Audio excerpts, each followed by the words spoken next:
Number 2, Alabama at number 20, Arkansas. You know, this one's interesting, folks. And the interesting part about this one, yes, listen, should Alabama win the game? Yeah, of course they should win the game. And if you listen to Wednesday's pod, you know exactly why. Okay, the talent disparity between them and the rest of college football is vast.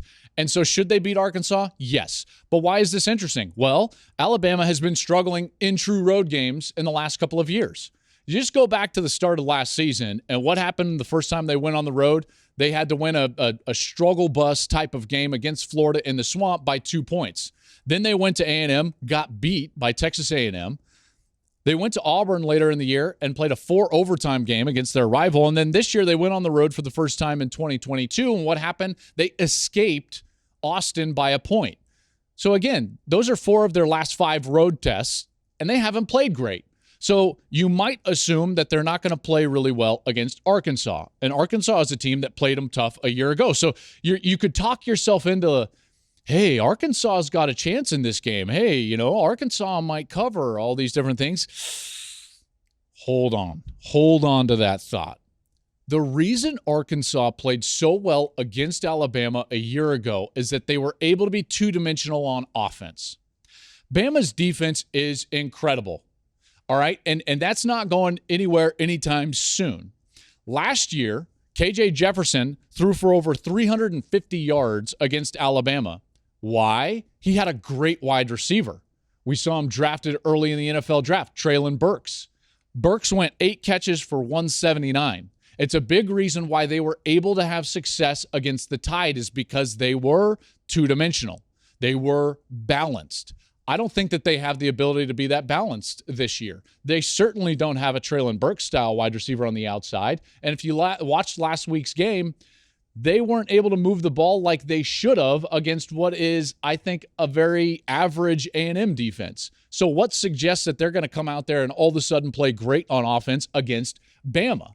I think Bama wins this. I think that they win it big, and I think that Bryce Young develops more chemistry with his outside receivers. That seems to be getting better ever since that Texas game, and I think that it's going to continue in that direction. I like Alabama. I like them big, even on the road against Arkansas. Number 7, Kentucky at number 14, Ole Miss. So this one to me is like for division supremacy in the SEC. There's been a lot of talk and speculation over the last few days, and really the last week or so. It's like, hey, the SEC East, boy, the SEC East is really good, and they might be, but this game is going to go a long way in determining which side of that conference is actually better. Right now, the rankings, the AP poll, would suggest that Kentucky and Tennessee make the East the better side of the SEC. Ole Miss might say, hold my beer. We don't really know about Kentucky. I think Kentucky is one of those teams that if they weren't ranked so high based off of last year's performance, then they wouldn't have been shuffled up into the top 10 as quickly as they are now. I think this is a preseason bias style of rating. I don't think that they're better than Ole Miss. I think Ole Miss, by the way, is sneaky good. Ole Miss is a team that can bludgeon you on the ground. Did you know that Ole Miss is 4th in the country in rushing? I bet you didn't. Did you know that they've got a 2-headed running back monster right now? And they can include their quarterback in that rushing game that is killing folks. Zach Evans, the transfer from TCU, highly recruited player at TCU, he's at Ole Miss. And Quinshawn Judkins, one of the two. We'll figure that out. But Quinshawn is a heck of a player, running it for over 100 yards per game. You've got Zach Evans there. He's a talented guy. And I think offensively, Ole Miss is a style of team that can just grind you into submission because of the way that they can run the football. I don't know what Kentucky is. This is for division supremacy. And with the game being at Ole Miss, you start to look at the trend of what Ole Miss is at home.